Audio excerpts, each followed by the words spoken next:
क्यों बच्चों? यस हाँ, तो आज अपन स्टार्ट कर रहे हैं बेटा चैप्टर मोशन। ठीक है, क्या होता है बेटा मोशन? थोड़ा सा फटाफट है ना। मोशन तो अगर किसी भी पार्टिकल की पोजीशन टाइम के साथ चेंज हो that is called motion. Okay, तो अपन बोलते हैं वो ऑब्जेक्ट मोशन में, तो पार्टिकल की पोजीशन का टाइम के साथ चेंज होना इज कॉल्ड मोशन। ओके, अब मोशन बेटा क्या होता है? हम बोलते हैं कोई चीज मूव कर रही है ना, हम किसी भी चीज को देख के बोलते हैं मूव कर रही है, जैसे एक कार हमारे सामने से गई।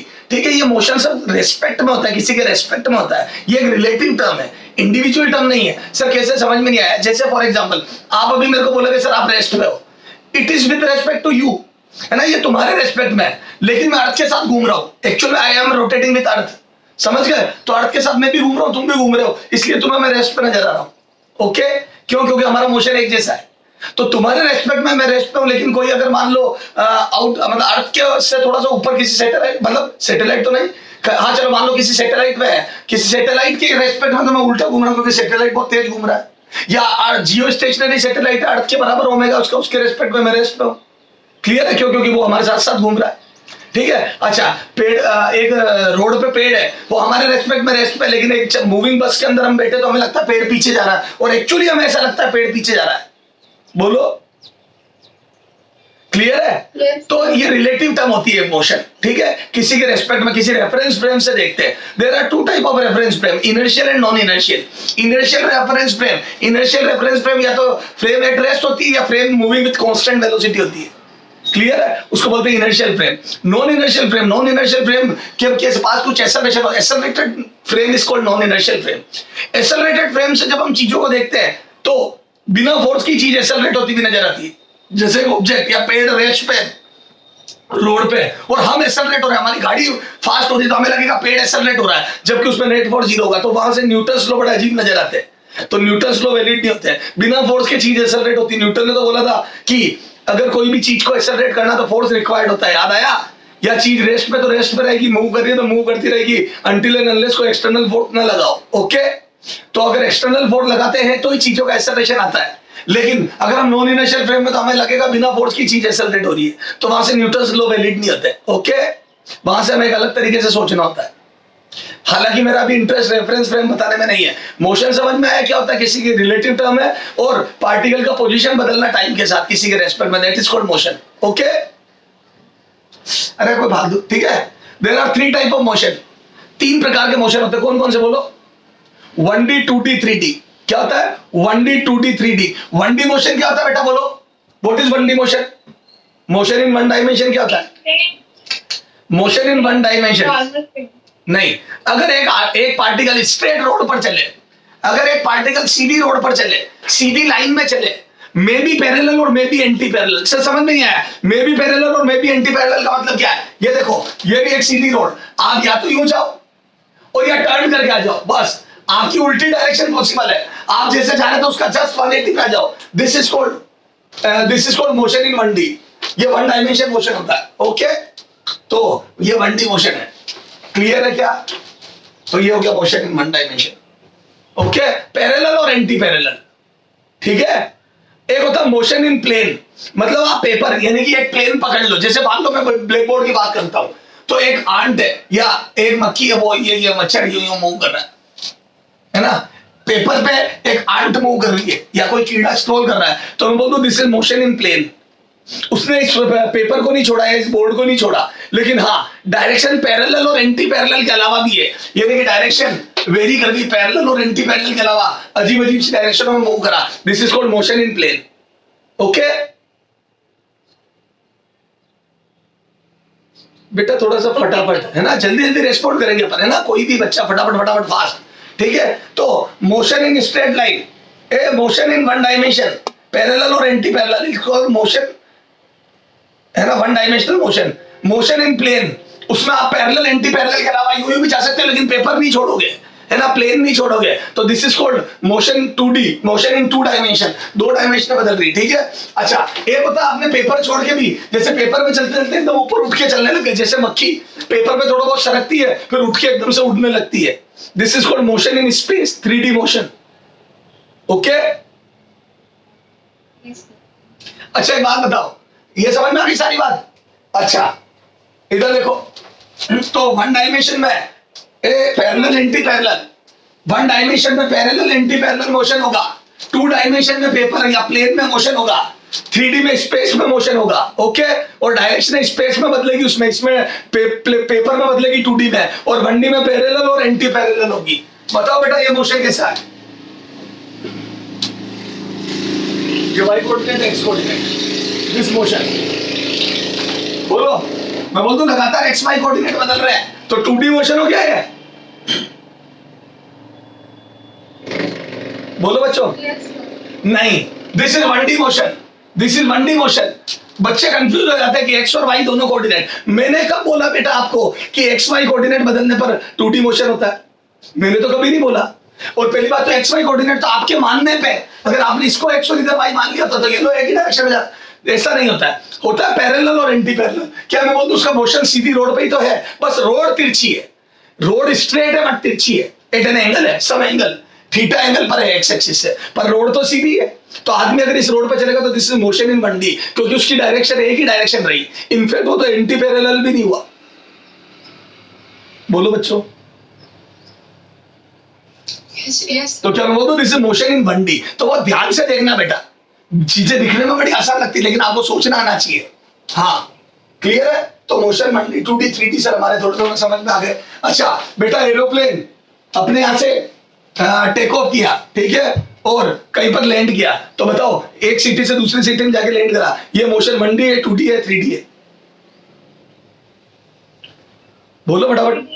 3D, क्योंकि वो हमारे रनवे पे जिगजैग चलता हुआ पहले कि सीधे ट्रैक पे आके उसने उड़ान भरी, फिर टेक ऑफ किया और उसके बाद कहीं जाके हवा में उड़ता हुआ पूरे स्पेस में चलता हुआ 3D में मोशन करता हुआ लैंड करा। ओके, तो दिस मोशन इज 3D। मैंने एक पत्थर को एक पत्थर को यूं फेंका, बताओ ये मोशन 1D है 2D है 3D है? यहां से एक पत्थर को यूं फेंका, उछाला, और वो पत्थर हवा में जाके गिर गया नीचे रोड पे, 2D। This motion is 2D। Sir why 2D? जैसे मैंने एक पत्थर को इस प्लेन में यूं फेंका तो वो अपने आप डायरेक्शन कैसे बदलेगा? बस ग्रेविटी उसकी बाई डायरेक्शन बदलेगी। आगे मैंने मुंह फेंका उसको, तो मैं बोल दूं अगर मैंने उसको तिरछा फेंका ऐसे तो वो ऊपर नीचे ग्रेविटी की वजह से ऊपर नीचे होगा और आगे जाएगा। तो मैं बोल दूं 2D सिर्फ एक प्लेन में मूव करेगा। आप इस पत्थर के मोशन को एक प्लेन में डिफाइन कर सकते हो। This motion is 2D। Okay, तो ऐसे कंफ्यूजन होता है। तो हम डेफिनेशन तो पढ़ लेते हैं लेकिन जब तक एग्जांपल नहीं लेते वो चीजें क्लियर ही नहीं होती। तो अपन ये पढ़ेंगे प्रोजेक्टाइल मोशन, याद है? पत्थर फेंकेंगे, मैक्सिमम हाइट, रेंज वगैरह सब निकालेंगे, वो 2D में पढ़ेंगे। ओके हाँ, अच्छा अब सुनो बेटा, एक झूला, याद है वर्टिकल वाला झूला? ये वर्टिकल में झूला घूम रहा है, इसका मोशन बताओ कैसा है? इसके जो डब्बे लगे होते हैं ना, मेरी को ये देख, ये इसका मोशन बताओ कैसा? Vertical plane 1D 2D 3D? 2D। क्यों? क्योंकि ये प्लेन है, वो एक प्लेन में, एक वर्टिकल प्लेन में बराबर डायरेक्शन बदल रहा है, तो this is motion in plane, not 3D। 2D motion है। ओके, चलो सर हमारे मोशन तो बहुत अच्छे से समझ में आ गया, रेफरेंस फ्रेम भी समझ में आ गई। Inertial and non inertial, inertial से न्यूटन्स लॉ वैलिड होते हैं, नॉन इनर्शियल से नहीं होंगे। क्यों? क्योंकि एक्सेलरेटेड फ्रेम से बिना फोर्स की चीजें उल्टी एक्सेलरेट होती हुई दिखेगी। तो सर हम जब पढ़ेंगे तब देखेंगे। हाँ, अब देखो बेटा, मोशन अगर पढ़ना है तो आपको कुछ टर्म से पता होनी चाहिए। एक distance, displacement, speed, velocity, acceleration, uniform motion, non uniform motion, average velocity, average speed. These terms are heard by you in 9th class. पहली बार आपने 9th क्लास में ये बातें सुनी थी, ठीक है? चलो आज इनको देखते हैं। हाँ, तो अपन इनको देखते हैं। बेटा व्हाट इज डिस्टेंस? क्या होती है डिस्टेंस? बोलो फटाफट डेफिनेशन, थोड़ा सा जल्दी। डिस्टेंस, तो चलो मैं बोलता हूँ। हाँ, नहीं, डिस्टेंस होती है बेटा पाथ लेंथ। क्या होती है? पाथ। बहुत पिन पॉइंटेड बोल रहा हूं। आपका जो भी मोशन होगा उस मोशन की पाथ की लेंथ इज कॉल्ड डिस्टेंस। तो path length is called distance. Okay, path length, ठीक है? एक्चुअल में जो चले आप उसकी length, that is called distance. Displacement, it is shortest distance between initial and final point, या यूं बोलूं मैं straight distance between initial and final point. It doesn't depend upon path. आपके यहाँ पाथ चले, मेरे को कोई मतलब नहीं है। आप इनिशियली कहां थे और फाइनली कहां हो, उसके बीच का separation is called displacement. Initial and final को मिलाने वाली सीधी line is called displacement. Straight line between initial and final position. समझ में आ गई बेटा? Yes sir. बोलो डिस्टेंस क्या है? Path length. ओके, अच्छा डिस्प्लेसमेंट हो गया इनिशियल और फाइनल को मिलाने वाली शॉर्टेस्ट डिस्टेंस। ओके, अच्छा सुनना बेटा, सुनो, मेरे को भी आपने यहाँ देखा और मैंने आपको क्लास से बाहर निकाल दिया। मैंने कहा बेटा जाओ पानी वानी पी के आओ, आपको खांसी बहुत हो रही है। आप बाहर पानी पीने गए और जब आप अंदर आए आपने मेरे को यहाँ देखा है ना, पहले यहाँ देखा था और अब यहाँ देखा। क्या आप मेरी जब जैसे आप रूम में एंटर करे, मैंने बोला बेटा बताओ रे अंदर मैं आपको तभी आने दूंगा जब आप बताओगे मेरी डिस्टेंस कितनी चली। बताओ मेरी डिस्टेंस बता दोगे क्या? मैं पहले यहाँ था जब आप बाहर गए और जब आप अंदर आए मैं यहाँ आ गया बोर्ड की इस कॉर्नर पे। क्या आप मेरी डिस्टेंस बता दोगे क्या? मैंने कितनी डिस्टेंस ट्रेवल करी? डिस्टेंस ट्रेवल्ड बाय मी बता दोगे क्या? Can you calculate distance travelled by me? है? No sir. क्यों बोल रहे हो आप नो सर? क्यों आपने बोला नो सर? हम डिस्टेंस नहीं बता सकते आपकी। सर क्योंकि आपने जहाँ जहाँ चला होगा उसका पूरा एरिया कवर किया होगा। नहीं देखो सुनो, आप जैसे रूम में एंटर करें तो आपको मेरा पाथ नहीं पता है ना। आप जैसे रूम के अंदर आए तो आप ये थोड़ी बता सकते हो मैं किस पाथ पे मूव करा। बस आपने मेरे को इनिशियली यहाँ देखा था और जब आप रूम में एंटर करे मैं यहाँ था, है ना बेटा? तो अपन मंडी पढ़ रहे, मैं यहाँ था, तो आपने मेरे को यहाँ से यहाँ देखा। तो you can't say anything about my distance क्योंकि आपको पाथ ही नहीं पता। क्या पता आप जब बाहर गए तो मैंने इस पूरे रूम का चक्कर लगाया और फिर वापस यहाँ आया, तो आपको क्या पता मैं यहाँ से जब स्टार्ट हुआ तो पूरा रूम का चक्कर लगा के यहाँ आया या सीधा यहाँ आ गया? क्या मैं यहाँ से सीधा यूं आया हूं या पूरा रूम का चक्कर लगा के आया? You can't say anything about it. Okay, तो आप मेरी डिस्टेंस नहीं बता सकते। तो मैं बोलता हूँ distance is a path function. तो बोलो डिस्टेंस क्या होगी बेटा? Distance displacement. बेटा ये आप लिखते रहना है ना, मेरे पास इतना टाइम नहीं आपको लिखाओ। तो डिस्टेंस क्या होगी? Path length. ए बेटा रुको तो सही यार, बीच में क्या बोलते? ठीक है, तो डिस्टेंस होगी पाथ लेंथ। पहला पॉइंट हो जाएगा path length. It is shortest distance between initial and final position. Okay, this is path function. अच्छा डिस्प्लेसमेंट, मैं यहाँ था और फाइनली आप जब अंदर आए मैं यहाँ था, तो क्या आप मेरा डिस्प्लेसमेंट बता सकते हो? जैसे आप अंदर आए मैंने पूछा बताओ बेटा मेरा डिस्प्लेसमेंट क्या? हाँ डिस्प्लेसमेंट बता सकते हो क्योंकि आपको मेरी इनिशियल पोजीशन पता है और मेरी फाइनल पोजीशन पता है। तो मैं बोल दूं इनिशियल और फाइनल को मिलाने वाली straight line, this initial this final, दोनों को मिलाने वाली straight line is my displacement. हाँ, अब आपको पाथ की जरूरत नहीं है। जब आप अंदर आए और मैंने डिस्प्लेसमेंट पूछा तो you don't need my path. आपको पाथ की जरूरत ही नहीं है। बोलो बच्चों।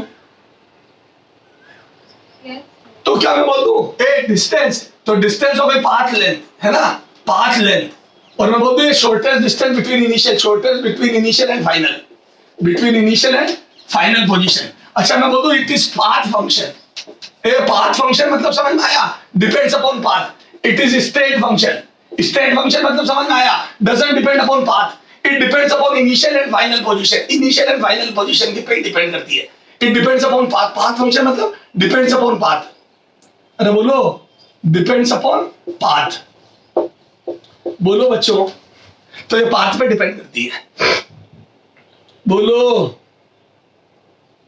हाँ, दोनों की यूनिट मीटर होती है एमकेएस में। क्लियर है? दोनों फंडामेंटल क्वांटिटी याद है, लेंथ है। ओके अच्छा एक बात बता, गधे, अगर डिस्टेंस, तो मैं बोल दूं अगर मैं इस पाथ पे चला, ओके, तो बताओ मेरी डिस्टेंस ज्यादा होगी डिस्प्लेसमेंट? हाँ डिस्टेंस ज्यादा होगी। क्या मैं बोल दूं हमेशा पाथ लेंथ, हमेशा पाथ की लेंथ इनिशियल और फाइनल को मिलाने वाली सीधी लाइन से बड़ी होगी। बेटा आप खुद सोचो ना, आप जिस पाथ पे चलोगे उसको उसके इनिशियल पॉइंट और फाइनल को मिलाओगे तो आपके पाथ की लेंथ तो हमेशा ज्यादा आएगी। ओके, तो क्या मैं बोल दूं distance will always be greater than displacement का मैग्नीट्यूड। बेटा डिस्टेंस एक स्केलर क्वांटिटी है, distance is a scalar quantity and displacement is a vector quantity. तो डिस्टेंस स्केलर है और डिस्प्लेसमेंट वेक्टर है, और डिस्प्लेसमेंट की डायरेक्शन इनिशियल से फाइनल को मिलाने वाली लाइन होती है। ए टुवर्ड्स फाइनल, डिस्प्लेसमेंट की डायरेक्शन इनिशियल से फाइनल की तरफ वाला वेक्टर होती है। This is the direction of displacement. ये ओके तो displacement is a vector quantity, और अगर वेक्टर है तो डायरेक्शन होगी। Distance is a scalar quantity, और स्केलर है तो need not to direct it, हमारे को डायरेक्शन की जरूरत ही नहीं है। तो क्या मैं बोल दूं, तो डिस्प्लेसमेंट का जो मैग्नीट्यूड है, मैग्नीट्यूड मतलब ये लेंथ, याद है मैग्नीट्यूड मतलब अमाउंट, तो डिस्प्लेसमेंट का जो अमाउंट है उससे डिस्टेंस हमेशा ज्यादा होगी, ऑलवेज। बोलो, तो बोल दो always distance will be greater than displacement. Yes. No, ऐसे बच्चा यस सर कर देता, नो, हमेशा डिस्टेंस ज्यादा नहीं होगी डिस्प्लेसमेंट से। अच्छा बताओ, ए इधर देख, चुप हो जाओ, क्या मैं बोल दूं डिस्प्लेसमेंट भी ज्यादा हो सकता है डिस्टेंस से? डिस्प्लेसमेंट का अमाउंट, नो सर, सर ये भी नो, ये भी नो, तो फिर राइट क्या है? ये भी नो, ये भी नो, तो राइट क्या है? राइट ये है कि डिस्टेंस इक्वल या ज्यादा होगी। बेटा डिस्टेंस इक्वल या ज्यादा होगी, डिस्टेंस इक्वल भी हो सकती है। सर इक्वल कब होगी? जब मोशन इन 1D होगा। बोलो बच्चों, Yes, sir. तो क्या मैं बोल दूं जब जब पार्टिकल स्ट्रेट रोड पे चलेगा या मोशन इन 1D करेगा तो मैं बोल दूं डिस्टेंस हमेशा डिस्प्लेसमेंट के इक्वल होगी। Yes, sir. तो मैं बोल दूं यहां लिख दूं in 1D motion D is equal to S always. बोलो बच्चों, अब ओके? Yes. ये भी गलत है। सर कर क्या रहे हो आप? सुनो, पहली बात कि डिस्टेंस हमेशा डिस्प्लेसमेंट से ज्यादा होगी, ये बात गलत है। डिस्प्लेसमेंट ज्यादा होगा, डिस्प्लेसमेंट डिस्टेंस से ज्यादा होगा, ये भी गलत है। तो एक सही क्या है? डिस्टेंस या तो इक्वल होगी या ज्यादा होगी, डिस्प्लेसमेंट के इक्वल होगी या ज्यादा होगी, ये बात सही है। तो पहली बात तो ये राइट है ना। दूसरी बात, इन 1D मोशन डिस्टेंस और डिस्प्लेसमेंट इक्वल होंगे, ये बात गलत है। सर क्यों गलत है? बताता हूं। मैंने क्या बताया था 1D मोशन क्या होता है बताओ? अगर ये इक्वल होते हैं तो 1D बहुत आसान हो जाती। अगर डिस्टेंस और डिस्प्लेसमेंट 1D में इक्वल होता तो 1D तो बहुत आसान हो जाता मोशन, 1D मोशन तो। लेकिन 1D मोशन टफ इसीलिए पड़ता है, या 1D मोशन में बच्चे को सबसे ज्यादा तकलीफ तभी आती है जब डिस्टेंस डिस्प्लेसमेंट अनइक्वल हो जाते हैं। तो वो उसको इक्वेशन लगाना ही नहीं आती है ना, वो सोच ही नहीं पाता कि इक्वेशन कैसे लगाओ। अच्छा बोलो, कब कब कब बताओ ये हर समय इक्वल क्यों नहीं होंगे डिस्टेंस डिस्प्लेसमेंट 1D में? ऐसा क्या हो गया? 1D का मतलब तो स्ट्रेट रोड होती है। जब मैं चलूंगा ही सीधा सीधा तो क्यों नहीं होंगे डिस्टेंस डिस्प्लेसमेंट इक्वल? क्यों नहीं होंगे? Sir, काफी different हो जाएगी। है Path different हो जाएगी। क्या हो गए डिफरेंट? मैं देखो ना सीधा ही तो जा रहा हूं, यही पाथ लेंथ है और यही इनिशियल और फाइनल के बीच का सेपरेशन होगा। Zero distance। यस इस बच्चे ने सही बोला है। क्या मैं बोल दूं अगर मैं आगे जाके टर्न करके आ गया तो? इस रोड पे अगर मैं ए से बी गया देन टर्न करके सी पे आ गया तो? पहले मैं आगे गया और उसके बाद टर्न करके सी पे आ गया तो?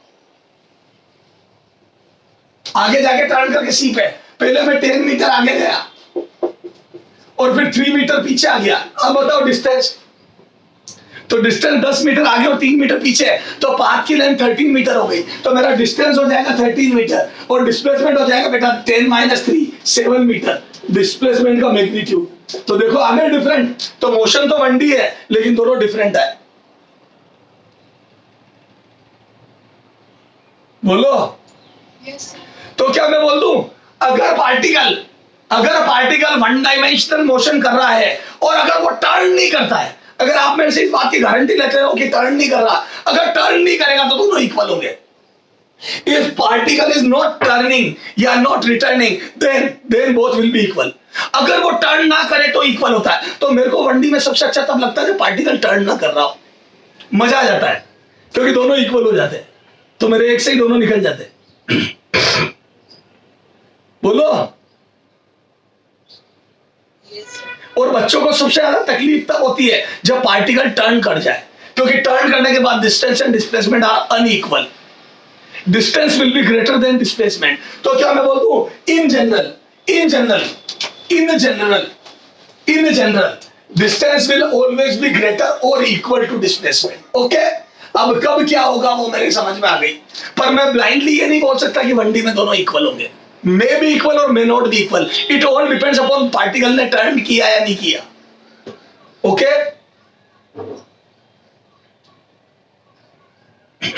बोलो।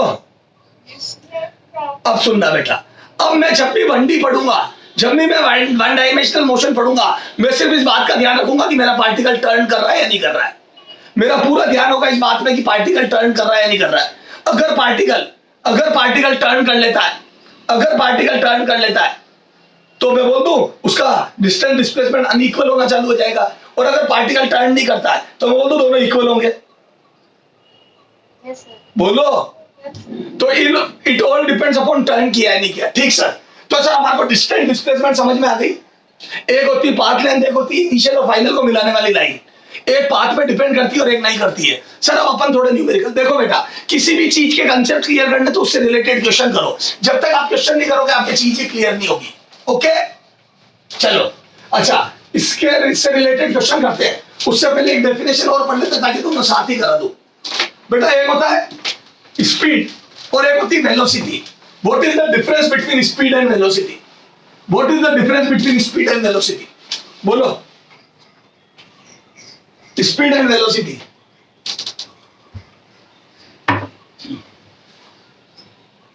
बोल। सुनो, फर्जी। ये तो आप फॉर्मूले बोलने लग गए। सुनना, इधर देखो है बेटा, मैं डेफिनेशन पूछ रहा हूं, आप पता नहीं क्या क्या। सुनो, डिस्टेंस होती है बेटा, अच्छा मैं बोल लेता हूं। डिस्टेंस होती है, सॉरी वेलोसिटी, स्पीड होती है बेटा पर सेकेंड डिस्टेंस ट्रेवल्ड। क्या होती है? स्पीड पर सेकेंड डिस्टेंस ट्रेवल्ड, और वेलोसिटी होती है पर सेकेंड डिस्प्लेसमेंट। तो एक होती है पर सेकेंड डिस्टेंस ट्रेवल्ड और एक होती है पर सेकेंड डिस्प्लेसमेंट। सर समझ में नहीं आया? सुनना, मेरे भी समझ में नहीं आया। इधर देखो मैं समझाता हूं। एक आदमी ने कसम खाई, एक आदमी ने मेरे सामने कसम खाई, काली मां की कसम। मां काली नहीं बोला मैंने, काली मां की कसम, है ना? हाँ, काली मां की कसम, मैं 10 मीटर पर सेकेंड की कांस्टेंट स्पीड से भागूंगा। Constant speed. ओके, अच्छा ये है काली मां की कसम। ए ने कसम खाई और बी ने कसम खाई, काली मां की कसम, मैं 10 मीटर पर सेकेंड की कांस्टेंट वेलोसिटी से भागूंगा। कांस्टेंट वेलोसिटी से भागूंगा।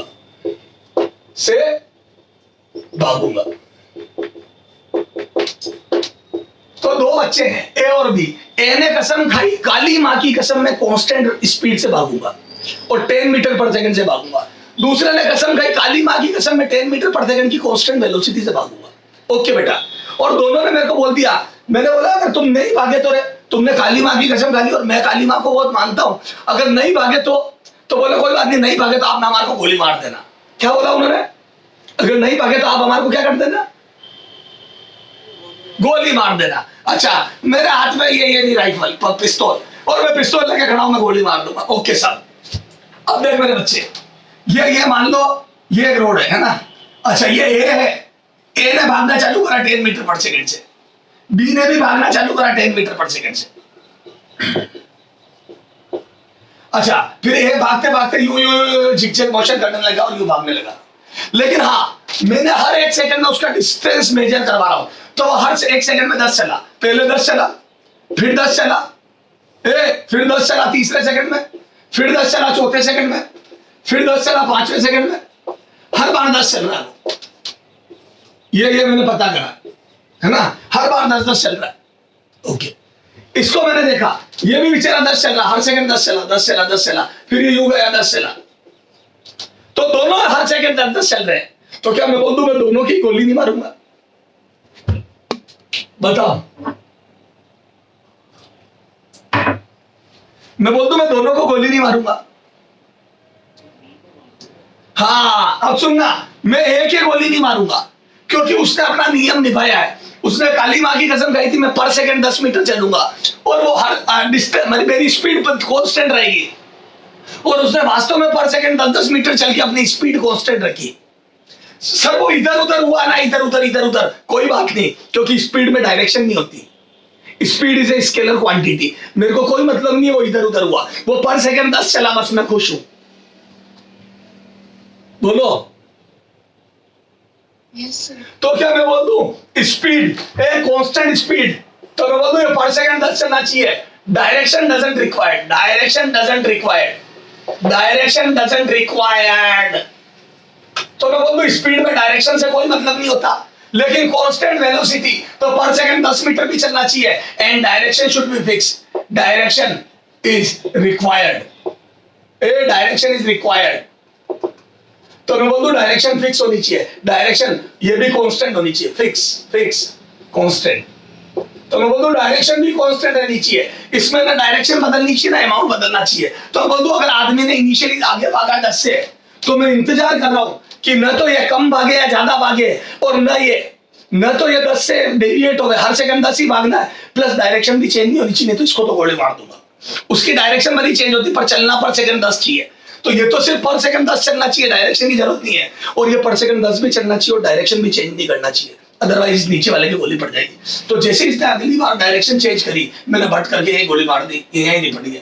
बोलो, तो ये डायरेक्शन भी चेंज नहीं कर सकता था। तो समझ में आ गया दोनों मोशन में क्या अंतर है। तो स्पीड में direction doesn't required, means speed is a scalar quantity and velocity is a vector quantity. बोलो। यस। अच्छा सुनो, कई बच्चे हैं ना रट के आ जाते हैं, एक स्केलर एक वेक्टर है, एक स्केलर एक वेक्टर है, पर उनको उसका जो मूल जड़ है वो समझ में नहीं आती। सुनना, अच्छा एक बात बता, एक आदमी की स्पीड 20 मीटर पर सेकेंड है, तो मैं बोल दूं मेरे को डेफिनेशन देखो, मैंने डिस्टेंस अपॉन टाइम या डिस्प्लेसमेंट अपॉन टाइम नहीं बोली है, दोनों की डेफिनेशन।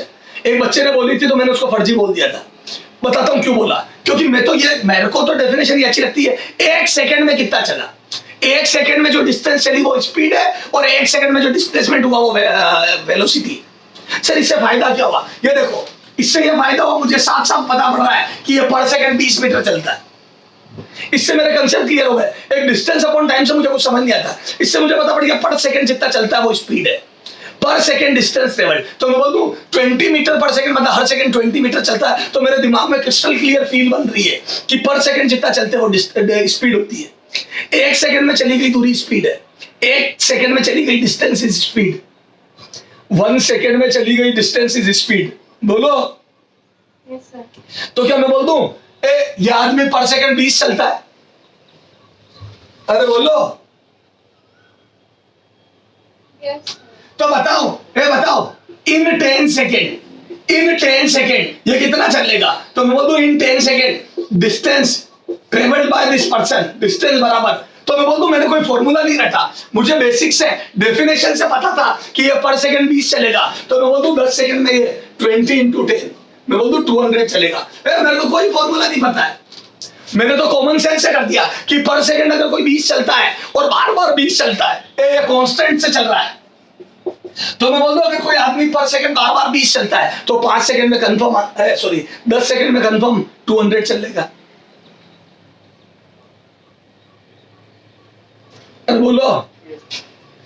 तो विदाउट एनी फॉर्मूला, मुझे तो कोई फॉर्मूला ही याद नहीं है, मैंने तो कॉमन सेंस से करा, हर सेकंड कोई 20 भागता है तो 10 सेकंड में 200 चलेगा। या मैं यूं बोल दूं in 5 second a particle travels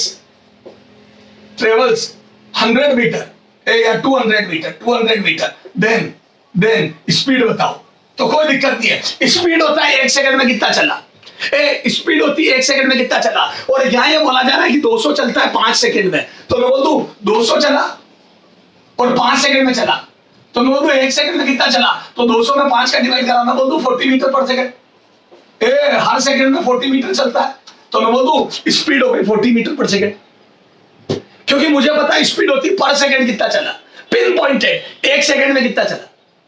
बोलो बच्चों। यस। समझ में आ गई, पर सेकंड चली गई डिस्टेंस इज कॉल्ड स्पीड, खत्म। अरे बोलो ना यार। अच्छा सुनो, मैं बोल दूं मेरी स्पीड 20 मीटर पर सेकंड है, कितनी है मेरी स्पीड, और मैं 20 से ही भाग रहा हूं, मेरी स्पीड है 20 मीटर पर सेकंड और मैं 20 से ही भाग रहा हूं, मैंने कसम खाई है मैं 20 की स्पीड से, कांस्टेंट स्पीड से भागूंगा। बताओ मेरी 5 सेकेंड में मेरा डिस्प्लेसमेंट कितना हुआ? 5 सेकेंड में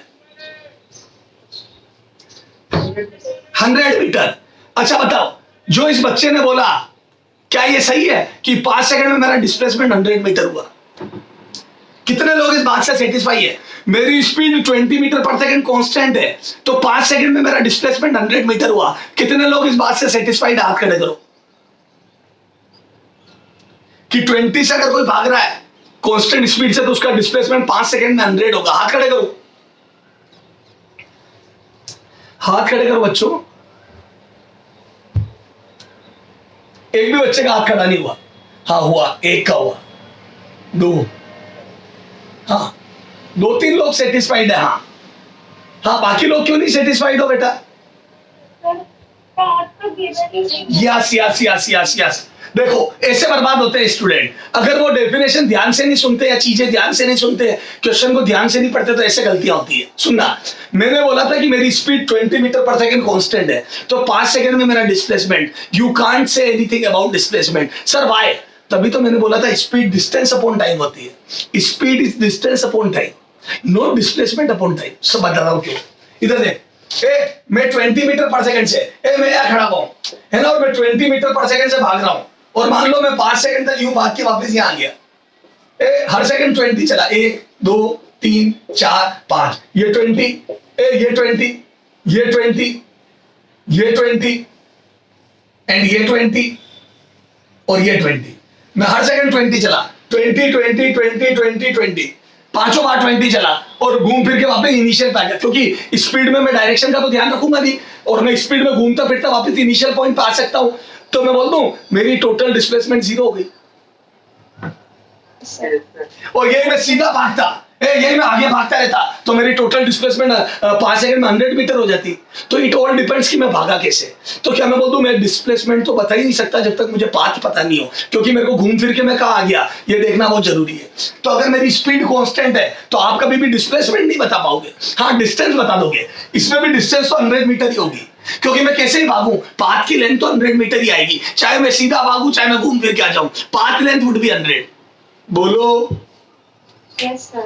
बेटा, मेरी पाथ की लेंथ हमेशा 100 होगी।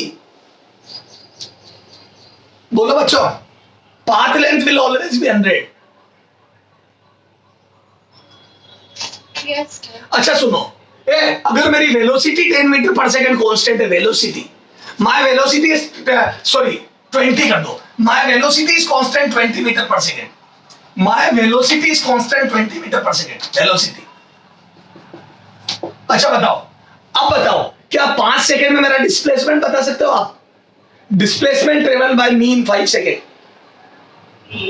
यस, क्योंकि इस बार वेलोसिटी कांस्टेंट है, तो मैं आगे भाग रहा हूं तो आगे ही भागूंगा, और एक ही डायरेक्शन में 5 सेकंड तक भागूंगा तो मैं 100 मीटर चलूंगा, तो मेरी इनिशियल से फाइनल के बीच का सेपरेशन 100 मीटर होगा confirm.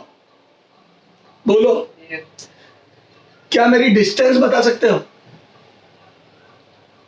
No, sir. No sir. मुझे पता था कोई ना कोई नो बोलेगा, ये बिना सोचे समझे उसने नो सर कर दिया।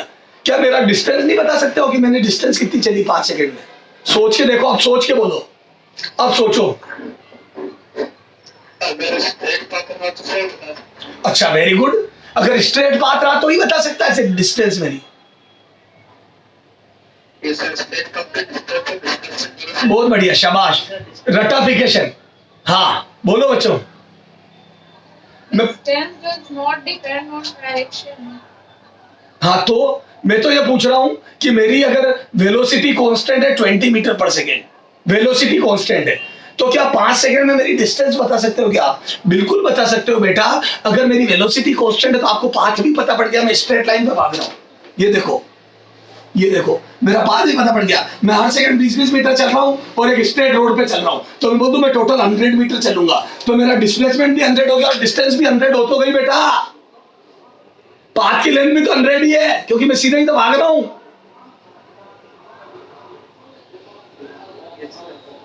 बेटा सोच के बोलो। चलो मैं वापिस बोल रहा हूं, है ना, ध्यान से सुनना और जवाब देना। अगर मेरी वेलोसिटी कांस्टेंट है 10 मीटर पर सेकंड, तो बताओ 15 सेकंड में कितना चला? बताओ मेरा डिस्प्लेसमेंट बता दोगे क्या? अगर मेरी velocity 10 metre per second constant है तो 15 सेकंड में मेरा डिस्प्लेसमेंट बता दोगे क्या? वेलोसिटी कांस्टेंट है। यस सर, क्योंकि 15 इंटू 10, 15 सेकंड में 15 इंटू 10 150 चलूंगा और एक ही डायरेक्शन में चलूंगा, तो इनिशियल और फाइनल के बीच का सेपरेशन यस 150 मीटर होगा, तो मेरी डिस्प्लेसमेंट 150 मीटर होगी। ओके, क्या मेरी डिस्टेंस बता दोगे कि अगर मैं 15 सेकंड तक 10 से भागा, 10 की वेलोसिटी कांस्टेंट से भागा तो? हाँ, क्योंकि मेरा सीधे रोड पे भागूंगा तो पाथ की लेंथ भी 150 आ जाएगी। यस, तो मैं डिस्टेंस और डिस्प्लेसमेंट दोनों बता सकता हूं अगर मेरी वेलोसिटी कांस्टेंट है तो। बोलो। अच्छा सुनो, वापिस सुनो, अगर मेरी स्पीड कांस्टेंट है 50 metre per second, I am moving with 50 metre per second constant speed, तो बताओ मैं 4 सेकंड में कितनी डिस्टेंस चला? बता दो कि क्या डिस्टेंस 4 सेकंड में? यस सर, क्यों? क्योंकि मैं किसी भी डायरेक्शन में या कैसे भी भागूं, मेरी पाथ की लेंथ तो कंफर्म 200 मीटर होगी, क्योंकि मैं हर सेकंड 50-50 मीटर चल रहा हूं, तो मैं किसी भी डायरेक्शन में भागूं, मेरे पाथ की लेंथ 150 हर सेकंड 50 मीटर बढ़ेगी, तो मैं टोटल 200 मीटर चलूंगा। तो मैं बोलूं स्पीड में डायरेक्शन की जरूरत ही नहीं है। बोलो, क्या मेरा डिस्प्लेसमेंट बता सकते हो? मेरा डिस्प्लेसमेंट नहीं, क्योंकि मैं अगर 50 मीटर पर सेकंड से भाग रहा हूं और मेरी स्पीड कांस्टेंट है, तो मैं मुड़ मुड़ के किधर गया ये कभी नहीं बता पाओगे, और जब आप मैं किधर गया मुड़ मुड़ के ये नहीं बता पाओगे, तो मैं बोल दूं मेरा डिस्प्लेसमेंट कभी नहीं बता पाओगे, क्योंकि डिस्प्लेसमेंट के लिए तो फाइनली कहां रुके ये जानना बहुत जरूरी है। इनिशियल कहां थे और फाइनली कहां रुके? बोलो। पक्का बच्चों? तो मैं बोल दूं ओवरऑल, अब सुनना, मैं भाग रहा हूं 20 मीटर पर सेकंड से, है ना, तो मैं बोल दूं मैं हर बार 20 मीटर ही भागूंगा, ये स्पीड है मेरी कांस्टेंट स्पीड। अरे बोलो। और मेरा दोस्त है, वो कभी भागता है 20 से, कभी 30 से, कभी 10 से, कभी 15 से, कभी 12 से, कभी 10 से, कभी 20 से, है ना, तो मैं बोल दूं मैं हर सेकंड बार बार 20 भागता हूं और मेरा दोस्त की स्पीड बदलती है, तो इसको बोलते हैं यूनिफॉर्म मोशन। क्या बोलते हैं बेटा इसको? Uniform motion. Uniform motion. अगर आदमी हर सेकेंड हर इक्वल टाइम इंटरवल में इक्वल डिस्टेंस चले तो this is called uniform speed या यूनिफॉर्म मोशन। और मेरा दोस्त जो भाग रहा था अनशेड स्पीड से, कभी 10, 20, 30, तो मैं बोलता उसको बोलते हैं नॉन यूनिफॉर्म मोशन। तो अगर स्पीड कांस्टेंट हो और टाइम के साथ बराबर चले तो उसको बोलते हैं यूनिफॉर्म स्पीड, और अगर स्पीड टाइम के साथ बदले तो उसको बोलते हैं नॉन यूनिफॉर्म स्पीड। बोलो। तो there are 2 type of motion, uniform and non uniform. Uniform में इक्वल टाइम इंटरवल में इक्वल डिस्टेंस ट्रेवल्ड होगी, और नॉन यूनिफॉर्म में इक्वल टाइम इंटरवल में अनइक्वल डिस्टेंस ट्रेवल्ड होगी। ओके, बोलो बच्चों। ठीक है, अच्छा बोलो, अगर मैं बोल दूं यूनिफॉर्म मोशन है, for uniform motion, for uniform motion, uniform motion,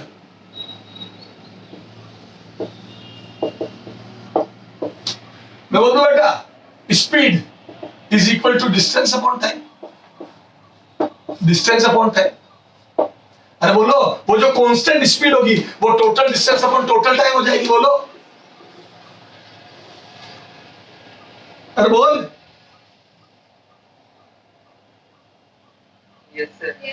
लेकिन अगर नॉन यूनिफॉर्म मोशन भी है तो भी speed total distance upon total time होगी, लेकिन फिर वो एवरेज स्पीड होगी। तो मतलब नॉन यूनिफॉर्म के लिए वही एवरेज बन जाएगी, एवरेज स्पीड। यूनिफॉर्म के लिए तो फिक्स होती है स्पीड, एवरेज स्पीड बराबर total distance upon total time, total distance upon total time. अरे बोलो, अपॉन टोटल टाइम। क्लियर है बेटा?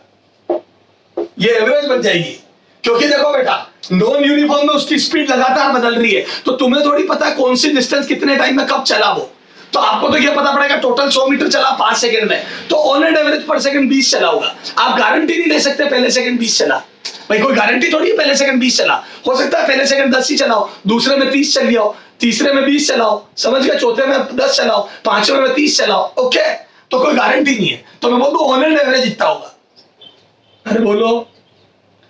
जिन भी लोगों के फादर बिजनेसमैन है तो आप अपने पिताजी की एवरेज इनकम बताते हो, आपको थोड़ी पता वो पर ईयर कांस्टेंट रेट से ही कमा रहे हैं, कभी ज्यादा कभी कम। ओके, ठीक है सर। तो अब सुनना, इधर देखो, अब मैं बोल दूं अच्छा एवरेज वेलोसिटी कितनी होगी बेटा? एवरेज वेलोसिटी, तो मैं बोलता हूं total displacement upon total time. अरे बोलो,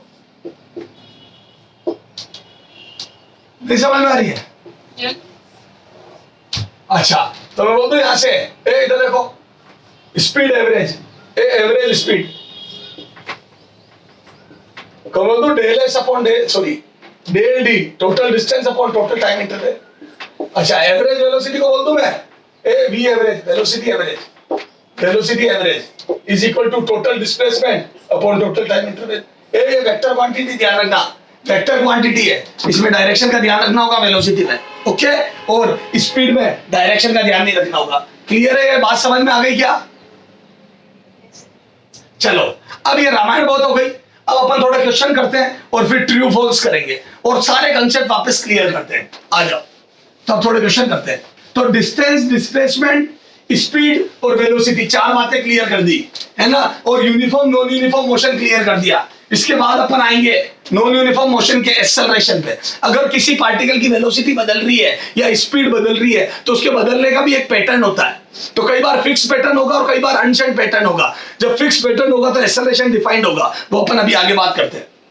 मतलब एक्सेलरेशन डिफाइंड तो हमेशा होगा पर एक्सेलरेशन कांस्टेंट होगा, तो हम कांस्टेंट एक्सेलरेशन वाले मोशन भी देखेंगे पर बाद में। अभी आ जाओ अपन डिस्टेंस डिस्प्लेसमेंट देखते हैं। डिस्टेंस एंड डिस्प्लेसमेंट, सीधा क्वेश्चन,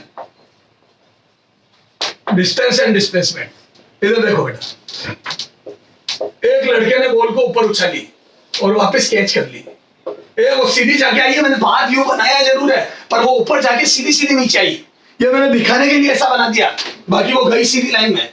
और बच्चे ने बॉल को 20 मीटर ऊपर उछाला, 20 मीटर। तो डिस्टेंस डिस्प्लेसमेंट बताओ बेटा। मैं पूछ लूंगा, चुपचाप कर लो, बोलो मत आंसर। सारे लोग चुपचाप कर लो, मैं अपने आप पूछूंगा। हाँ, ट्राई करते रहे सब।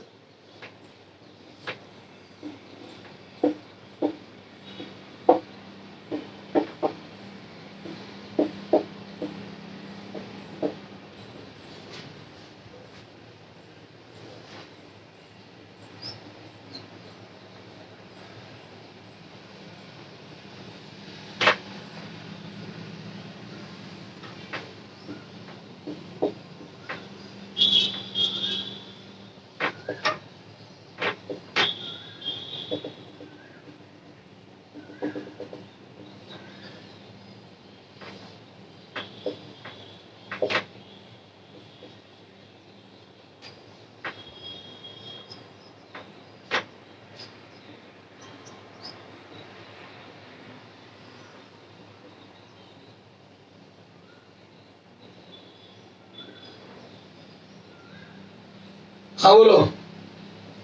हाँ, इसमें डिस्टेंस बोलो, इस वाले में, पहले वाले में डिस्टेंस है। पहले वाले में डिस्टेंस कितनी है बेटा?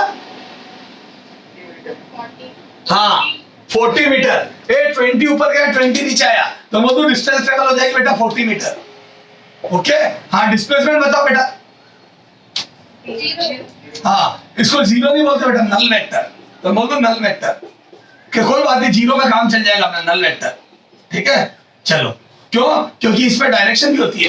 तो मैं बोलता हूँ डिस्प्लेसमेंट वेक्टर क्वांटिटी होगी तो नल वेक्टर बोलना पड़ेगा, जीरो नहीं, या जीरो वेक्टर बोलो। चलो खैर कोई बात नहीं, मैं डिस्प्लेसमेंट का अमाउंट पूछ लेता हूँ बस। तो सब में डिस्प्लेसमेंट का अमाउंट बताओ तो जीरो। ठीक है, बिल्कुल ओके। मेरा एम अभी आपको उलझाना नहीं है। ओके, चला जाओ, ये आ जाओ। Distance and displacement, particle A से बी का ये पाथ है, ये जो एरो है उसके पाथ को डिफाइन करता है। हाँ, डिस्टेंस एंड डिस्प्लेसमेंट। हाँ, तो मैं बोल दूं डिस्टेंस हो जाएगी बेटा 3 + 4 यानी कि 7 मीटर। हाँ, डिस्प्लेसमेंट बताओ बेटा। अब सुनना, डिस्प्लेसमेंट का अमाउंट, तो मैं बोल दूं इनिशियल और फाइनल को मिलाने वाली सीधी डिस्टेंस, इसको displacement. Straight line between initial and final position, तो मैं बोल दूं ये हो गया इनिशियल और ये हो गया फाइनल, तो इन दोनों को सीधा मिलाने वाली, तो ये 3 ये 4, तो पाइथागोरस 3 का स्क्वायर + 4 का स्क्वायर का रूट अंदर, तो मैं बोल दूं this is 5 metre. Answer is 5 metre. बोलो बोलो मेरे बच्चों, अब क्लियर हुआ? डेफिनेशन क्लियर हो रही है क्या सारी? Yes, sir. अच्छा सुनना, इधर देखो, ये हो गया डिस्प्लेसमेंट 5 मीटर। अच्छा अगर मैं वेक्टर फॉर्म में पूछता तो अब सुनना कैसे लिखते हैं। या तो लिखते हैं 3ik प्लस 4jk, अगर ये x एक्सिस होती और ये y, तो इधर 3ik चला उधर 4jk, तो 3i प्लस 4jk। तो थोड़ा बहुत वेक्टर का ज्ञान है आपको, 3i प्लस 4j लिखते हैं तो अपने आप इसका मैग्नीट्यूड 5 आ जाता है। याद करो, i का कोफिशिएंट का स्क्वायर प्लस j के कोफिशिएंट का स्क्वायर का रूट अंडर, याद है मैग्नीट्यूड होता है ax square plus ay square का रूट अंडर, याद करो। Yes. तो बोल दो मैग्नीट्यूड 5 आ जाता। अच्छा डायरेक्शन क्या बोलते हैं, तो चलो मैं ऐसे नहीं लिखता हूं, मैं बोल दो 5 मीटर, अब डायरेक्शन अलग से बोल दो। तो अब देखो डायरेक्शन बोलने के तरीके है ना, इसको मैं बोल दूं ये आ जाएगा tan थीटा, अगर इसको थीटा बोलूं मैं तो बोल दूं tan theta is equal to perpendicular upon base 4/3। तो और 4/3 वेल नोन एंगल 53 डिग्री होता है। ए बेटा ध्यान रखना, 4/3 इज 53 डिग्री एंगल। अरे एक से बड़ा है ना 4/3, 1.33, ये 53 डिग्री एंगल होता है टेन में, याद रखना ये। इसको याद ही कर लो, ये रट लो ना, 53 डिग्री आता है साइंटिफिक कैलकुलेटर से। Okay Okay, sir. हाँ, तो मैं बोल दूं दिस थीटा इज 53 डिग्री, तो मैं बोल दूं फिर लिखोगे आप 5 metre at 53 degree from positive X axis, from positive axis, या 53 degree towards positive Y, towards positive Y and from positive X axis, या सीधे लिख दो with positive axis, 53 degree with positive X axis, with positive X axis. अरे बोलो, अच्छा east west में लिखते तो ऐसे लिखते हैं, ये ईस्ट हो गया, ये नॉर्थ हो गया, ये साउथ हो गया और ये वेस्ट हो गया, तो पता है इसको क्या बोलते हैं, 53 डिग्री नॉर्थ ऑफ ईस्ट। क्या बोलते हैं बेटा, सॉरी हाँ नॉर्थ ऑफ ईस्ट, ईस्ट इधर है और नॉर्थ उधर, तो 50 डिग्री 3 डिग्री किधर, टुवर्ड्स नॉर्थ, किससे, ईस्ट से, तो इसको बोलते हैं नॉर्थ ऑफ ईस्ट। क्या बोलते हैं बेटा, नॉर्थ ऑफ ईस्ट, बोलने का तरीका 53 डिग्री नॉर्थ ऑफ ईस्ट। अरे बोलो, या north to east, Yes. North of east या नॉर्थ टू ईस्ट। अरे बोलो, तो 53 डिग्री नॉर्थ ऑफ ईस्ट। अरे बोलो, Yes, sir. तो ये बोलने का तरीका है, या नॉर्थ टू ईस्ट।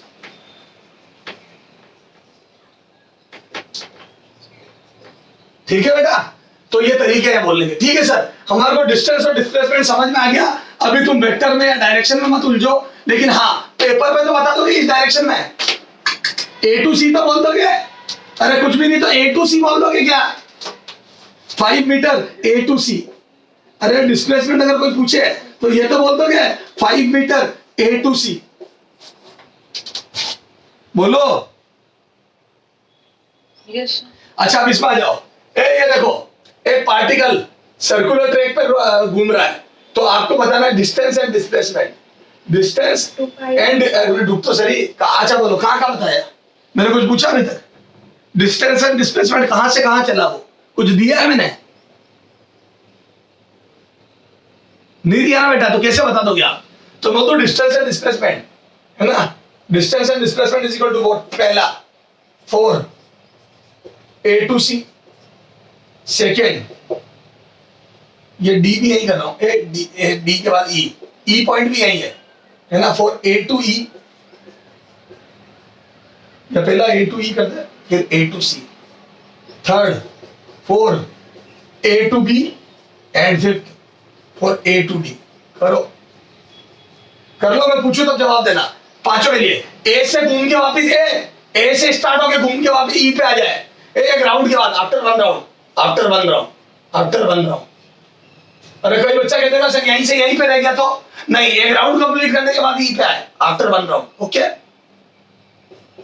हाँ, तो एक राउंड कंप्लीट करके आए तो डिस्टेंस डिस्प्लेसमेंट, फिर यहां जाए तो डिस्टेंस डिस्प्लेसमेंट, फिर यहां पहुंचे तो डिस्टेंस डिस्प्लेसमेंट, फिर यहां घूम के यहां जाए तो। करो सारे गेस करो, फिर मैं क्वेश्चन आंसर पूछ रहा हूं, ये हटा दो, शुरू कर दो, अपने आप नोट करते रहना बेटा।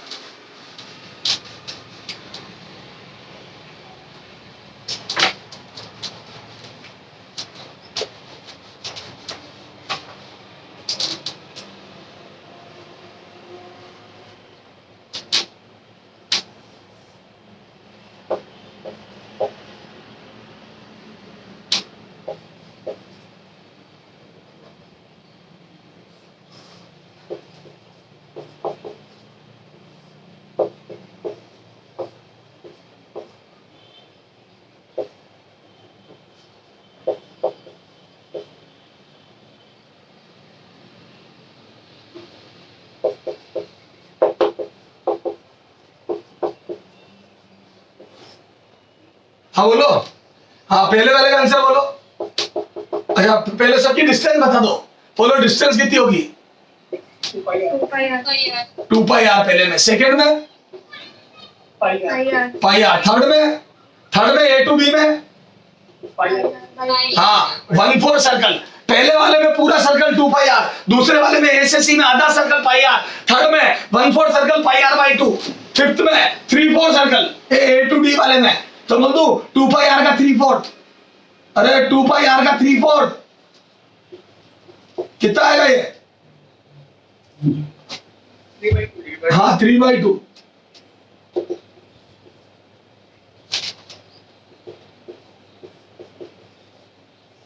कितने लोगों के समझ में आ गए ये चारों डिस्टेंस? हाथ खड़ा करो, चारों समझ में आ गई कि पाथ की लेंथ एक में 2 पाई आर, एक में पाई आर, एक में पाई आर बाई 2, एक में 3/4। दो हाथ खड़े करो जिनके समझ में आया। हाँ अब आ जाओ, डिस्प्लेसमेंट बताओ। डिस्प्लेसमेंट तो पहले वाले में डिस्प्लेसमेंट 0, मैग्नीट्यूड पूछ रहा हूं। हाँ दूसरे वाले में यहां से डिस्प्लेसमेंट 2r, क्योंकि इनिशियल ईयर है फाइनल ईयर है, तो दोनों को मिलाने वाले लाइन तो 2r। अगर डायरेक्शन पूछे तो ए से सी की तरफ। हाँ थर्ड वाले में जब बी पे पहुंच गया तो बोल दू डिस्प्लेसमेंट इज दिस, तो मैं बोल दूं ये वाला डिस्प्लेसमेंट निकालना है, तो बोल दूं this is r and this is r, तो बोल दूं दोनों r आ रहे, तो मैं बोल दूं r√2 आ गए। अरे पाइथागोरस लगा दी, बोलो बच्चों। हाँ अब बताओ फोर्थ वाले में जब यहां आ गया तो डिस्प्लेसमेंट, तो मैं बोल दूं फिर से r√2 ही आएगा। बोलो। तो मेरे हिसाब से क्लियर हो गया डिस्टेंस और डिस्प्लेसमेंट में डिफरेंस क्या है। एक में पाथ की लेंथ होती है, टोटल पाथ की लेंथ, और एक में होता है इनिशियल और फाइनल को मिलाने वाली लाइन। खत्म। करो नोट करो फटाफट, ये फोटो क्लिक कर लो इसका। चलो आगे। अच्छा बेटा, हाँ थोड़ा फास्ट करना बेटा ये सब फोटो वोटो के काम। हाँ क्योंकि मेरे पास इतना टाइम। इधर देखो, अब इधर सुनना हो, यहाँ पे आ जाओ। इधर देखो, अगर एक लड़के ने बॉल ऊपर उछाली और वापस कैच करके 20 मीटर हाइट तक उछाल के, यह भी क्वेश्चन कराया, और मान लो इस प्रोसेस में 4 सेकंड लगे, तो एवरेज स्पीड और average velocity, average speed and average velocity. Sir ये एवरेज क्यों लिख रहे हो आप? क्योंकि मुझे थोड़ी पता है इसकी मोशन यूनिफॉर्म है या नॉन यूनिफॉर्म है, और वास्तव में नॉन यूनिफॉर्म है। याद है अंडर ग्रेविटी स्पीड लगातार घटती, तो पहले वो ज्यादा तेज चल रहा है, फिर बदलते बदलते 0 होगी, फिर वापस नीचे आते हुए तेज होगा, है ना? तो बड़ा अजीब सा मोशन है। बोलो। तो मैं बोल दूं मैं तो एवरेज ही निकाल सकता हूं, क्योंकि ऑन एंड एवरेज स्पीड कितनी रही, तो बताओ कितनी आएगी एवरेज स्पीड? बताओ। तो बोल दूं टोटल ये 20 मीटर ऊपर 20 नीचे, तो बोल दूं एवरेज स्पीड हो जाएगी total distance upon total time, total distance upon total time. तो बोल दूं टोटल डिस्टेंस हो गया बेटा कितना? 40 मीटर, और टोटल टाइम कितना हो गया बेटा? 4 सेकेंड। तो बोल दो 40 मीटर डिवाइड बाय 4 सेकेंड, तो बोल दो 10 मीटर पर सेकेंड।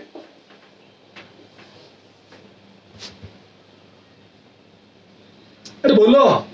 अच्छा एवरेज वेलोसिटी 0, एवरेज वेलोसिटी का मैग्नीट्यूड 0, क्यों? क्योंकि डिस्प्लेसमेंट 0। देखो तो अब मैं बोल दूं कि डिस्प्लेसमेंट और डिस्टेंस का अंतर कितना जबरदस्त आ गया। देखो डिस्टेंस चली 40 मीटर, तो 40/4 आया, और टोटल डिस्प्लेसमेंट 0 है। अब मैं बोल दूं देखो डिस्प्लेसमेंट का सारा हिसाब ही बदल गया। पहले एक जैसे ही लग रहे थे दोनों। बच्चा कई बार जल्दी जल्दी में स्पीड वेलोसिटी में भी डिस्टेंस अपॉन टाइम बोल देता है, नहीं बहुत अंतर है दोनों में। तो टोटल टाइम तो 4 सेकंड लगा, लेकिन डिस्प्लेसमेंट 0 है, तो बोलो 0/4, 0 आंसर आया इसका। बोलो तो डिस्प्लेसमेंट 0 आया। बोलो बच्चों। तो मेरे हिसाब से अब आपको क्रिस्टल क्लियर हो गई सारी बातें जो मैंने पढ़ाई है। एवरेज का क्या मतलब है, यूनिफॉर्म नॉन यूनिफॉर्म का क्या मतलब है, और डिस्टेंस और डिस्प्लेसमेंट में कितना ड्रास्टिक अंतर है। हाँ अभी आ जाओ, इसमें भी 4 सेकंड लगे पूरी प्रोसेस में। तो बताओ स्पीड क्या है? एवरेज स्पीड, एवरेज स्पीड बोलो।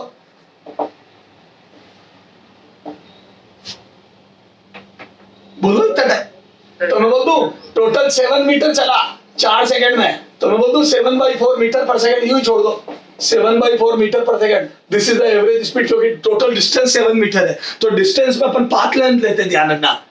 क्लियर है? अच्छा, एवरेज का मतलब पता है क्या होता है? एवरेज का मतलब होता है अपन ने कांस्टेंट बना दिया, नॉन यूनिफॉर्म चीज को यूनिफॉर्म बना दिया। मतलब अगर देखो, जैसे इसमें आया था एवरेज स्पीड आई थी 10 मीटर पर सेकंड, तो इसमें बॉल उछाली थी 10 मीटर, यानी कि आदमी अगर बॉल 10 मीटर पर सेकंड से लगातार चलती रहे, मतलब यूनिफॉर्म बना दिया। अगर बॉल 10 मीटर पर सेकंड से भागती रहे तो 4 सेकंड में 40 मीटर डिस्टेंस चल लेगी। बिल्कुल ओके, बिल्कुल सही है। हमारे इसमें 4 सेकंड में 40 मीटर ही आउटपुट आया था।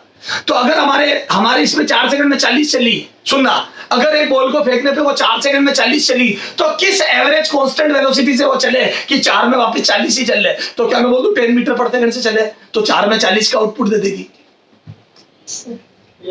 तो एवरेज का मतलब पता है क्या होता है? किसी ड्यूरेशन का एवरेज पता है क्या होता है? किसी ड्यूरेशन का एवरेज होता है एक कांस्टेंट अमाउंट उस ड्यूरेशन के लिए, ताकि वो वही रिजल्ट देते जो रिजल्ट आ रहा है। तो अनचेंज करके जो रिजल्ट आ रहा है वो रिजल्ट किस कांस्टेंट अमाउंट से आता है? दैट इज कॉल्ड एवरेज, उस पूरे ड्यूरेशन का एवरेज। अरे बोलो। मेरे पापा एक बिजनेसमैन है, कपड़े का व्यापार है। पहले महीने में जनवरी में 50,000 कमाते हैं, फरवरी में 30, मार्च में 1 लाख, ऐसे करके अनशन तरीकों से पैसा आया। अब एक साल में मान लो 6 लाख रुपए आया, तो मैं बोल दूं ऑन एंड एवरेज 50,000 रुपए पर मंथ कमाते हैं। मैंने 6 लाख में 12 का डिवाइड कर दिया तो 50,000 रुपए पर मंथ कमाते हैं। तो ये एवरेज इनकम है। पहले महीने में कितना कमाया उससे कोई मतलब नहीं है, तो मैं बोल एवरेज 50,000 कमा रहे हैं। किसी महीने 40 कमा रहे तो किसी समय 60 कमा लेंगे, तो एवरेज 50 आएगा। तो मैंने पूरे नॉन यूनिफॉर्म मोशन को, मेरे पिताजी की नॉन यूनिफॉर्म इनकम को यूनिफॉर्म बना दिया। बोलो, तो आपके लिए कैलकुलेशन आसान हो गई। जो केमिस्ट्री में आप मिक्सचर का मोलिकुलर मास निकालते हो वो भी एवरेज ही बताता है। जैसे आपने हीलियम भर दी और आपने ऑक्सीजन भर दी, तो इस सिस्टम का मिक्सचर का मोलिकुलर मास बताता है कि जैसे 1 मोल हीलियम 1 मोल ऑक्सीजन भर दी, तो 2 मोल कौन सी ऐसी गैस भरो ऑन एंड एवरेज जो यही आउटपुट इतना ही मास देते जितना उसका है। तो वो होता है एवरेज, मतलब मिक्सचर का मोलिकुलर वेट होता है average molecular weight of these two atom, these two molecules. इन दोनों मोलिक्यूल का एवरेज होता है मिक्सचर का मोलिकुलर वेट, एवरेज वेट, इनके एक एक मोल का average weight. Okay? Yes sir. अरे बोलो बच्चों। Yes sir. तो एवरेज से चीज है, तो एवरेज होता है एक नॉन यूनिफॉर्म के लिए कांस्टेंट अमाउंट जिससे मैं कैलकुलेशन कर सकूं। ओके? तो मेरे हिसाब से आपकी बात समझ में आ गई। हटा दो इसको। अब मैं बोल दूं इस क्वेश्चन में अगर एवरेज स्पीड 7/4 आई, तो बोल दूं एक आदमी 7/4 की कांस्टेंट स्पीड से भागता रहे, इस एवरेज स्पीड से भागता रहे, तो 4 सेकंड में वही आउटपुट देगा जो यहाँ आया है। तो यहाँ आउटपुट आया 7 मीटर, तो देख लो इसको भी 4 से मल्टीप्लाई करो, आ गया 7 मीटर। तो 7/4 इज कांस्टेंट स्पीड, जिससे अगर वो 4 सेकंड तक भागे, इस ड्यूरेशन के लिए, हमारा जो क्वेश्चन है उसी ड्यूरेशन के लिए एवरेज है। तो वो 4 सेकंड तक 7/4 से भागेगा तो 7 मीटर का आउटपुट दे देगा डिस्टेंस में। तो ये हो गई एवरेज स्पीड। बोलो। Yes sir. बोल बेटा। Yes sir. अच्छा, एवरेज वेलोसिटी बता, इसी क्वेश्चन की एवरेज वेलोसिटी बता। 5/4 मीटर। एवरेज वेलोसिटी तो मैं बोल दूं ये आ जाएगी बेटा, टोटल डिस्प्लेसमेंट 5 मीटर, तो मैं बोल दूं 5/4 A to C, direction is important, A to C, तो 5/4 है लेकिन A to C, 5/4 metre per second A to C। अब सुनना, अगर एक आदमी को आप A से C की डायरेक्शन में सीधा भगाओ, इसको बोलो सीधा उधर भागे और 5/4 से भागे, 5/4 मीटर पर सेकंड से भागे, तो मैं गारंटी ले रहा हूं ये 4 सेकंड में C पे पहुंच जाएगा। करो इसका 4 से मल्टीप्लाई, देखो A से C की तरफ भगाओ 5/4 से, करो 4 से मल्टीप्लाई, क्या मैं बोल दूं 5 मीटर आया? Yes sir. तो मैं बोल दूं 4 सेकंड में ये A से C की तरफ 5 मीटर चलेगा, यानी कि मैं बोल दूं C पे पहुंच जाएगा 4 सेकंड बाद। Yes sir. बोलो। Yes sir. चला आगे।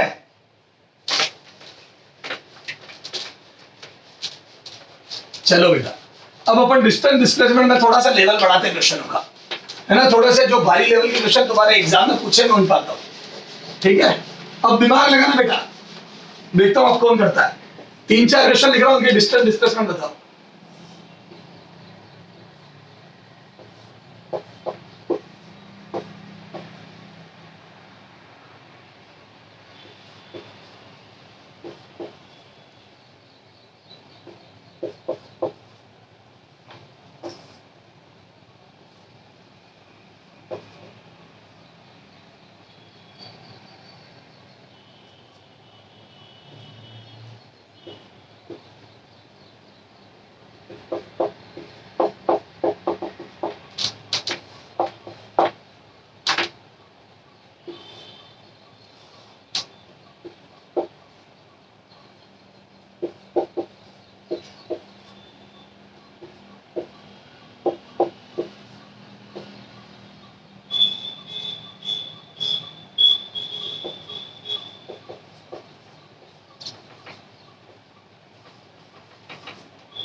हाँ बोलो, करो, ट्राई करो। एलेगन सर।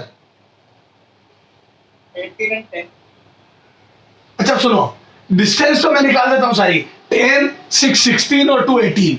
तो डिस्टेंस में तो कोई दिक्कत ही नहीं है। ए इधर देखो, तो बोलो डिस्टेंस तो 18 आ गया पहले वाले का। अरे बोलो डिस्प्लेसमेंट कैसे निकालूं? 10. अब सुनो, ए इधर देखो, डिस्प्लेसमेंट के लिए मैं बोल दूं मुझे इनिशियल और फाइनल वाली लाइन को मिलाना है।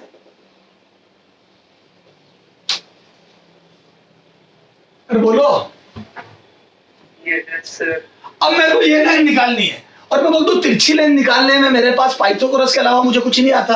क्या मैं बोलूं मेरे पास एक ही नहीं है, मैं पाइथागोरस इक्वेशन, तो मैं बोल दूं मुझे पाइथागोरस लगानी है। तो मुझे अगर ये लाइन निकालनी है ए से डी, तो बोल दूं पाइथागोरस लगानी है। तो पाइथागोरस लगाने के लिए मैं यहाँ से परपेंडिकुलर ड्रॉ करता हूँ। ये मैंने दिमाग लगाया, क्यों? क्योंकि मुझे पाइथागोरस लगानी तो राइट एंगल ट्रायंगल चाहिए, तो मैंने यहाँ से परपेंडिकुलर ड्रॉ करके राइट एंगल ट्रायंगल बनाया, क्योंकि इसके अलावा मेरे पास कोई ऑप्शन नहीं था। अरे ये मैंने क्यों करा समझ में आ गई? क्योंकि मुझे पाइथागोरस लगानी, इसके अलावा मेरे पास कोई तरीका ही नहीं है तिरछी डिस्टेंस निकालने का। तो मैंने जैसे ही परपेंडिकुलर ड्रॉ करा, क्या मैं बोलूं ये 6 मीटर है तो ये 6 मीटर आ जाएगी पैरेलल इक्वल, और ये 2 मीटर है तो ये भी 2 मीटर हो जाएगा। बोलो, और ये 2 मीटर और ये पूरा 10 है तो मैं बोल दूं ये 8 में है, तो मैं बोल दूं वो 10 मीटर 8 और 2 में डिवाइड हो गया। ये 2 है तो ये 2 है, ये 6 है तो ये 6 है, मैं बोल दूं ये 6 और ये 8, तो मैं बोल दूं ये 6 का स्क्वायर प्लस 8 का स्क्वायर का रूट अंडर आ जाएगा, और मैं बोल दूं this is 10 metre. Yes, Yes, sir. बच्चों मेरे दिमाग में एक ही बात थी कि तिरछी डिस्टेंस मतलब पाइथागोरस, तो मैंने पूरा परपेंडिकुलर ड्रॉ करके पाइथागोरस बना दी। बताओ यहाँ पे कितना आएगा? यहाँ पे पहले ये करो, उससे पहले ये करो, ये वाला। 7 and 5. अच्छा 3, 3, 6 और 7, तो डिस्टेंस में बोल तो 7 मीटर आ गया। बोलो Yes, sir. Displacement, Yes. तो मैं बोल दूं डिस्प्लेसमेंट के लिए ये रहा इनिशियल और ये रहा फाइनल। अब मेरे दिमाग में एक ही बात है, इन दोनों को मिलाने वाली सीधी लाइन।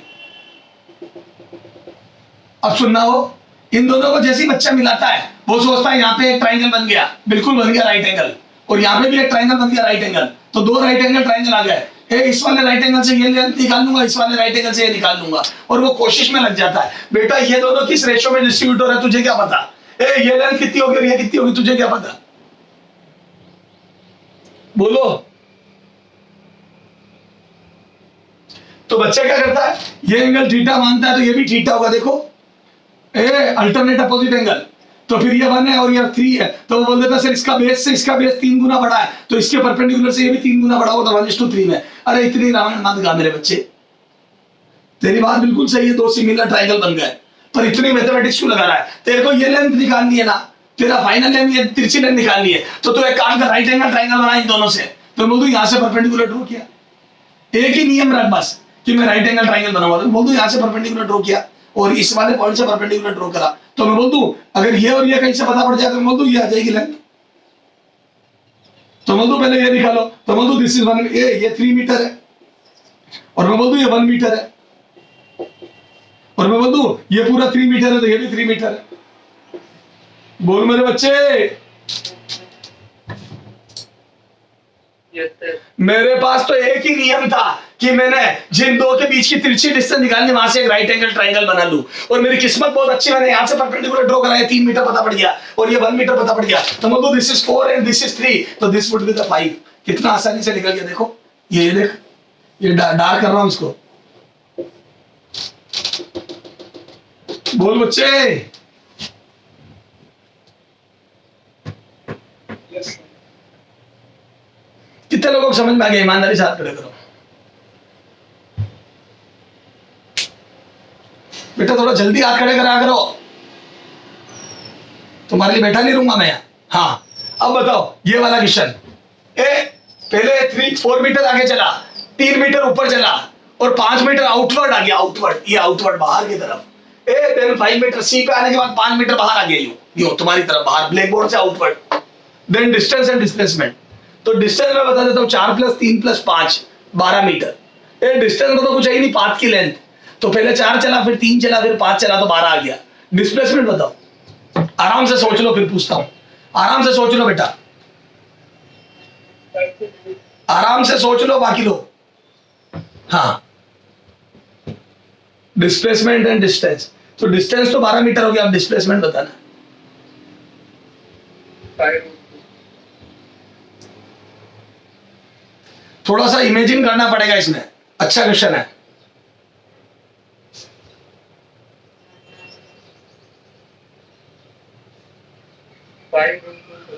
सुन लिया बेटा?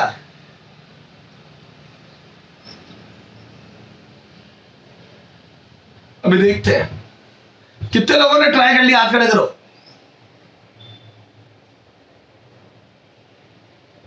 हाँ इधर देखो, क्या मैं बोल दूं this is 4 metre, this is 3 metre, और this is 5, this is 5 outward. अब मैं बोल दूं मेरे को तिरछी डिस्टेंस दिखा, ये इनिशियल पॉइंट है, और ये फाइनल, ये तिरछा ट्रायंगल बन रहा है, देखो ये देखिए, अरे नजर आ रहा है क्या ये? कितने लोगों को समझ में आ रहा है रे? बोलो कि एक तिरछा अजीब सा ट्रायंगल बन रहा है।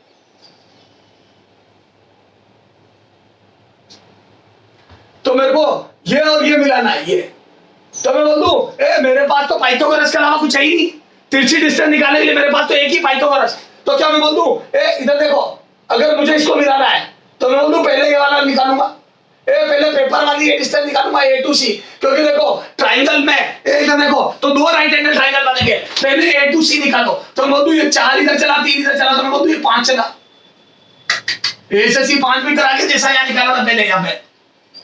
अरे बोलो, यहां तक कितने लोगों को समझ में आ गया? जल्दी बोलो बच्चों। हाँ, तो ये 5 मीटर आ गया। अब मैं बोल दूं ये 5 हो गया, देखो सी से आउटवर्ड आ गए 5, तो मैं बोल दूं ये 5 हो गया, तो मैं बोल दूं ये फिर से राइट एंगल ट्रायंगल हो गया, देखो यहां से। क्या मैं बोल दूं ये फिर से तिरछा राइट एंगल ट्रायंगल हो गया, देखो U एंड U, देखो आउटवर्ड आया तो 90 डिग्री एंगल हो गया ना ये, तो ये तिरछा राइट एंगल ट्रायंगल हो गया। तो बोल दूं this is 5 and this is 5, तो दिस इज 5√2। बच्चों ये हो गया ना, ये ट्रायंगल, ये देखो तिरछा, ये यूं समझ लो 5 और ये 5 है, तो ये तिरछा, ये दिख रहा है।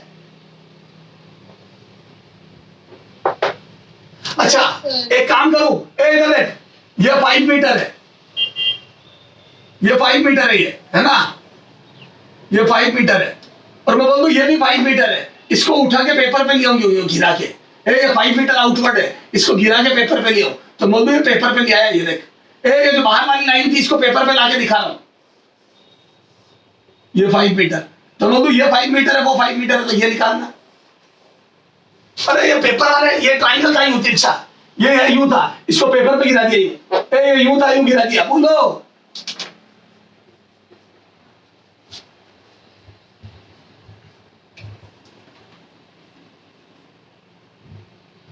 कितने लोगों को समझ में आई बात?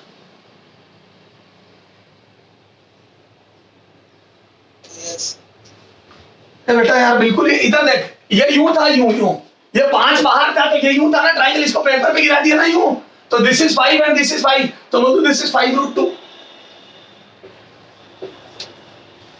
तो ये डिस्प्लेसमेंट 5√2 आ गया। क्लियर है क्या? चलो नोट करो इसको फटाफट, फोटो क्लिक करो। ये 5 मीटर आउटवर्ड आया तो इसका सॉल्यूशन है, पेपर पे गिरा दिया उस ट्रायंगल को। ओके, हाँ यहां आ जाओ। ये एक सर्कुलर रिंग है बेटा जो ग्राउंड पे रोल कर रही है।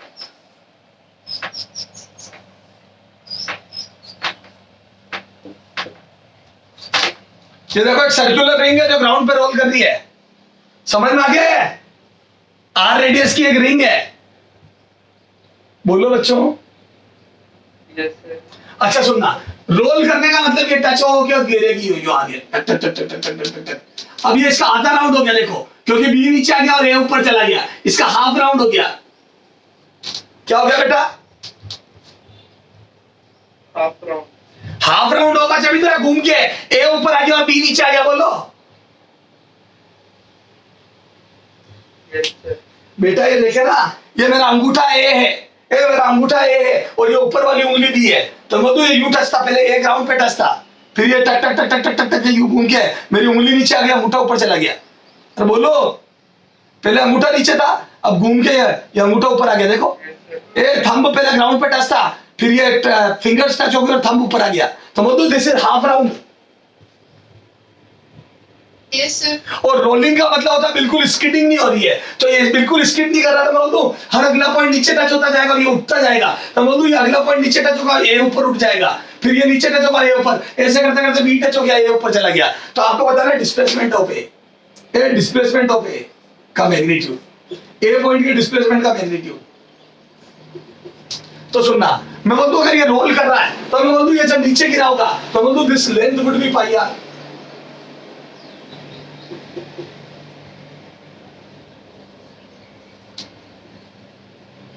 बोलो ये पाई आर होगा। बोलो ये टच हो गया ना पूरा।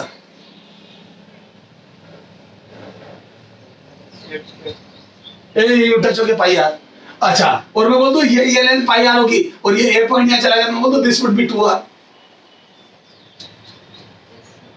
तो मैं बोल दूं ए पॉइंट ये रोल करता हुआ गया तो आधे राउंड में मैं बोल दूं ये वाली लेंथ टच हुई तो आगे चला पाई आर और ऊपर उठ गया 2r, क्योंकि ए पॉइंट जब ऊपर होगा तो मैं बोल दूं डायमीटर के बराबर ऊपर होगा वो।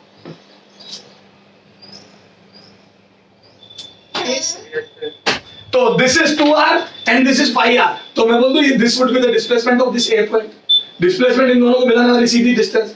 तो मैं बोल दूं ये हो गया 2r, ये हो गया पाई r, तो this would be pi r का स्क्वायर प्लस 2r का स्क्वायर का रूट अंडर। तो बोल दूं ये आ जाएगा बेटा r स्क्वायर बाहर, तो मैं बोल दूं अंदर आ जाएगा बेटा 4 प्लस पाई स्क्वायर या पाई स्क्वायर प्लस 4। सॉरी r आएगा बाहर, अरे r स्क्वायर का रूट r आ जाएगा ना।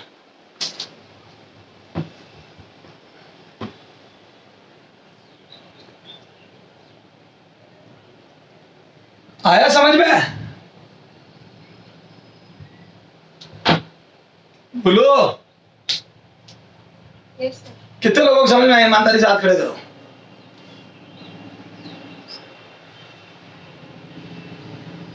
ठीक है ठीक है। हाँ, अगर एक पूरा राउंड कंप्लीट हो जाता तो ये रोल करके वापस देखो, सुनो, एक पूरा राउंड कंप्लीट हो जाता। ये देखो ये मेरा अंगूठा ए पॉइंट है और ये बी पॉइंट है, फिंगर्स, तो ये आधा राउंड हो गया, फिंगर्स नीचे थंब ऊपर, फिर वापस ये पूरा राउंड हो गया। देखो वापस से थंब नीचे फिंगर्स ऊपर। तो बताओ एक राउंड में distance displacement of A point, displacement of A point इतना टाइम लगता है क्या? अरे डिस्प्ले जब ए पॉइंट वहां पे नीचे है, ये ए है और ये बी है, और एक पूरे राउंड के बाद मैं बोल दूं ए बीच में आधा राउंड होता, और जब आधा राउंड होता तो बी नीचे और ए ऊपर आता, फिर वापस और आधा राउंड होता तो बोल दूं फिर से ए नीचे आ जाता और बी ऊपर आ जाता। तो डिस्प्लेसमेंट ये होता ना सीधी लाइन, और एक राउंड में सीधी लाइन कितनी होती बताओ? हाँ 2πr, क्योंकि रोल कर रहा है, तो रोल कर रहा है तो पूरे राउंड में मैं बोल दूं इसकी सरकमफ्रेंस के बराबर, तो बोल दूं 2πr would be the answer. तो in one round displacement of A would be 2 pi r, in half round it would be pi r का होल स्क्वायर प्लस 2r का होल स्क्वायर का root under, and that would be r under root pi square plus 4। खत्म। Yes sir. बोलो बच्चों। Yes, sir. पक्का? Yes, sir. Yes sir. चलो यहां तक नोट कर लो, यहां तक नोट कर लो फटाफट, यहां तक नोट कर लो बच्चों।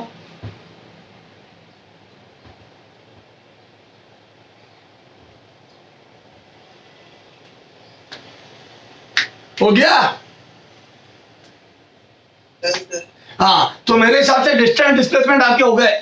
ठीक है, एक दो क्वेश्चन और लेके अपन आगे बात करेंगे अगले टर्न पे एक्सेलरेशन वगैरह की। ठीक है, तो चलो अभी अपन थोड़ा सा बेटा देखो ब्रेक ले लेते हैं।